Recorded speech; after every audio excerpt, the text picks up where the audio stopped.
TPC Sawgrass is, I've done studies on it, it is the most famous hole in golf. And the interesting story behind it and how it became an island green with all that water is that when they were constructing the course, there was a big seam of sand that was going through that area, and sand is a very important part of golf course construction.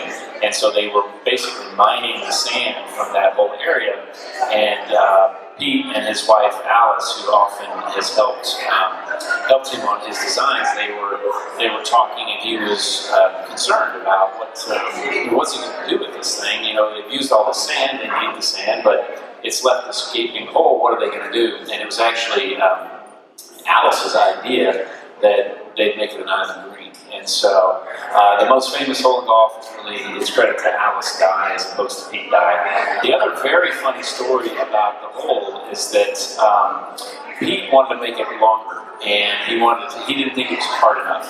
And so back in the original days, they used to have a pro-am, and he, being the course architect, they'd given him a spot in the pro-am, and they had this woman out there with a bag of balls. And he'd gone out there the day before on a practice round, and boom, just put it right up there on the green, and everything's great. And he's like, I told you we should have made this thing longer. And everybody else is like, no, it's plenty challenging enough. And so he goes out there with the practice, in the pro-am, and there's all these people around, and all this pressure, and all of a sudden, he starts to take the swing, and before he's even finished the swing, the woman's rolling out of the ball because it clearly was going to go on the water. And so Alice is reported to have said, well, it's plenty long enough when there's pressure on you, and that's really proven true. There was one tournament where I think 90 balls went in the water over the course of the tournament, and these are the best golfers in the world. Yeah, 90 balls went in the water. Now it was very windy, and that's kind of the key. So if you listen to the players talk about it, Graham McDowell said you can start the 16th hole with a 4-shot lead and lose the tournament by 4. Lee Westwood, another top golfer, said if anybody says they're not afraid of 17, they're lying. So do you think they all are? It's always in the back of their mind, and NBC does a really good job of capturing. They've got great cameras all over the hole. And they do this really cool job where guys are walking up 16, they hit their approach shot, and they're walking up, and then they just they catch them as they keep that, they sneak up deep over, they catch that look over. It's definitely part of the drama there. Yeah, absolutely. Okay.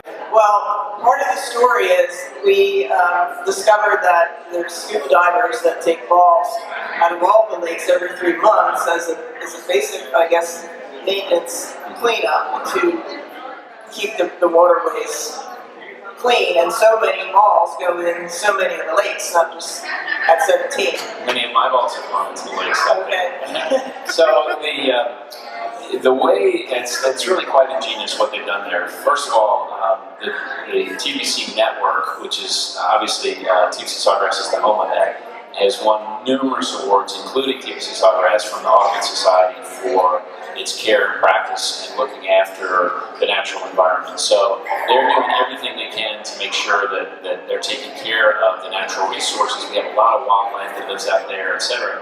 One of the things that we do is that all the lakes, not just on the golf course, but all the lakes within that entire community all feed into our lakes, and they actually reverse engineered a lot of the waterway traffic there to get all that water to flow towards us so that we can capture all the runoff. So all the rain that happens in Ponte Vedra, all that water runs off, and then it fills our retention ponds, and then we use that water it's the primary source for watering the course. So almost all of the water that gets used to water that course is coming out of those retention ponds.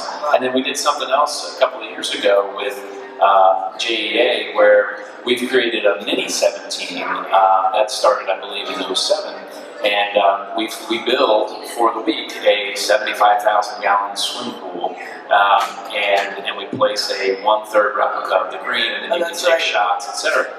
Well, for a while they were using fresh water, and it's not only costly, but it's also a waste of fresh water. So we've been working with JEA for the last 3 or 4 years to actually come out, and they pull water and reclaim it and treat it, and so it's safe.